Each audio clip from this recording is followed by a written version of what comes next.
Hi everyone, Coder D coming another edition of Hobby Defense Corps, and today we're going to talk about Sword Art Online Season 2's first half. We did Season 1 last week because we're in the Mayart. Love is Mayart, love is Mayart, this theme of the Sword Art. Yes. So basically, last week, we talked about the first half of the season.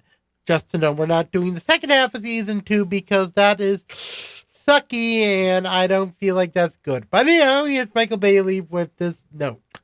God damn it. I know, God, this is the old look. But the point is, we're doing Sword Art Season 2. Technically, Season 1 Part 2. The Fairy Dance art sucks. It's not good. It has things that are important, like freaking Alfheim, but really, it's a weird, rough start for it. Gets better after that point. Now with the Seed, and the Seed's like basically the Unity engine of the franchise story, even if we only see one other game besides Alfheim being Gun Gale, which we will see in this video. Back to you, Dio, man. Sorry, split personality thing. But yeah, point is, season 2, Sword Art 2 begins with Gun Gale, and let's begin talking about it. We start off with, basically, this arc begins with the champ MMO stream.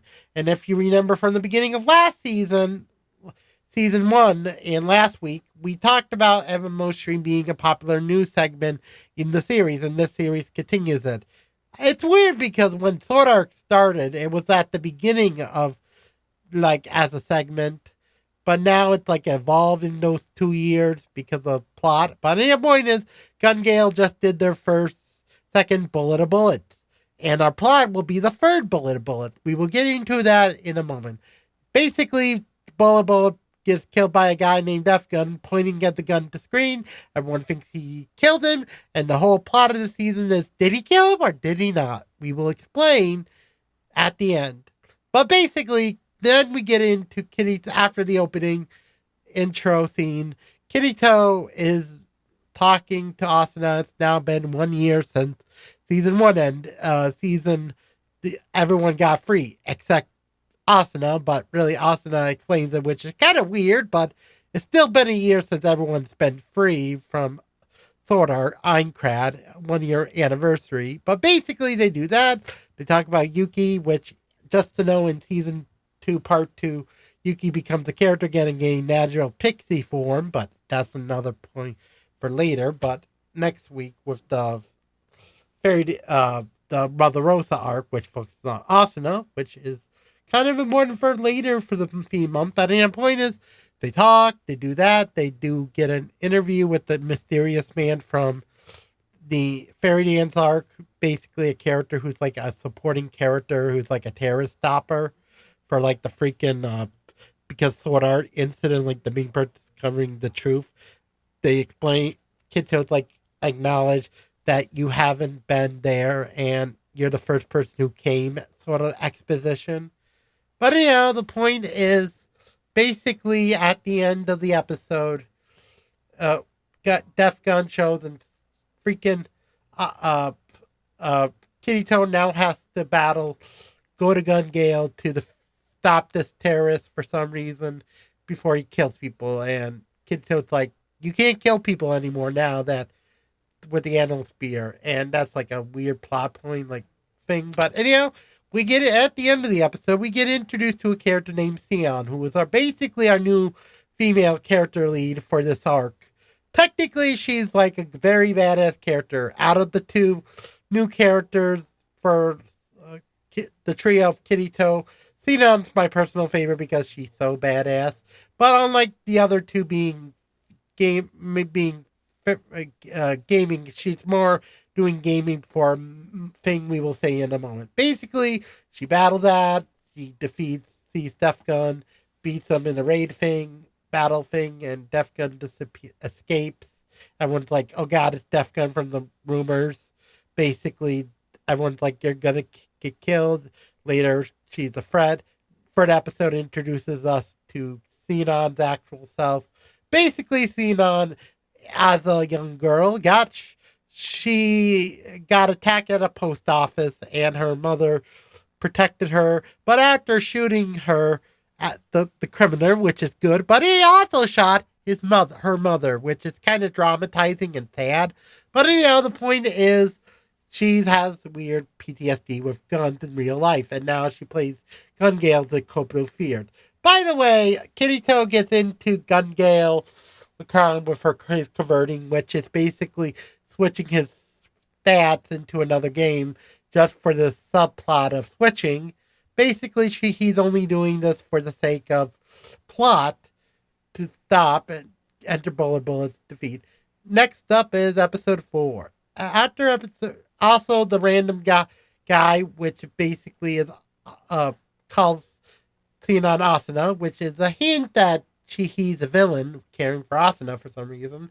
But anyhow, that's if I say. Now let's get into the main part most people remember about part 2. Kirito becoming a woman. Kinda. His new player form in Gun Gale looks like a woman, but really it's just a guy. Feminine looking guy, which is kind of funny. Like it's like, oh my god, it's a female model. I'm shocked. No, wait, you're a guy. That means you're the 100. And Xenon basically, when he meets Sion, he fakes being a girl. Kind of does that. They get their starting pay, and they need something to pay. They explain bullet line, which is like a mechanic in the series where in Gun Gale, the bullets affects as a certain system. Technically, bullet lines are like the lines in Fortnite if you miss, but way more like precognition feeling. Technically, this detail I like about the series. This is my favorite part of Gun Gale. Why? I think it's a better world building than Alfheim or Sword Art when it comes to using gameplay physics, because in the original series, a lot of the elements in the original run did have gaming elements. That's why Gun Gale is better in my opinion. But anyhow, back to the plot. Basically, discovers there's a sword, being a freaking lightsaber for some reason. Gets a pink one, has the Star Wars sound effect, woo, woo, woo, woo, sort of sound effect, like a modified version of that. Then episode is like, they're going to be late to sign in. They do that, they go into the sign-ups. They do that, and episode 5 begins with Kirito getting bows as a woman, and now Xenon's like, you're a guy all this time? Screw you, I'm not going to help you anymore, you perv. And it's that, they start doing the first round of the tournament. Kirito wins, surprisingly, by using his sword instead of his gun, being a pistol, which kind of is weird because he uses sword, but he goes really so goddamn fast than most people because he has dual-wielded skill as like a perk in Sword Art, but now in with the other thing, it's technically the same thing, but without dual-wielding. Basically that, then you discover Def Gun is somehow connected to a person Kirito faced in a brief moment Sword Art that wasn't mentioned before, but this is really important, where basically a bunch of player killers attack in Sword Art around between episodes 9 and 10, I'm gonna say. But basically that they defeated said guys, and basically after defeating those people, discovers like one person survived out of all the player killers murdered they killed with the Laughing Coffin, which is the name of the group. Next episode 7, is basically that exposition I said in that. Also now everyone's worried. They do discover the final match will be a 30-man battle royale format. Yes. Predating Fortnite when this came out, when Battle Royale was still not a popular mode. But I feel like this is a difference with the dub anime compared to novel, but I'm not sure. Leave a comment below if that's right.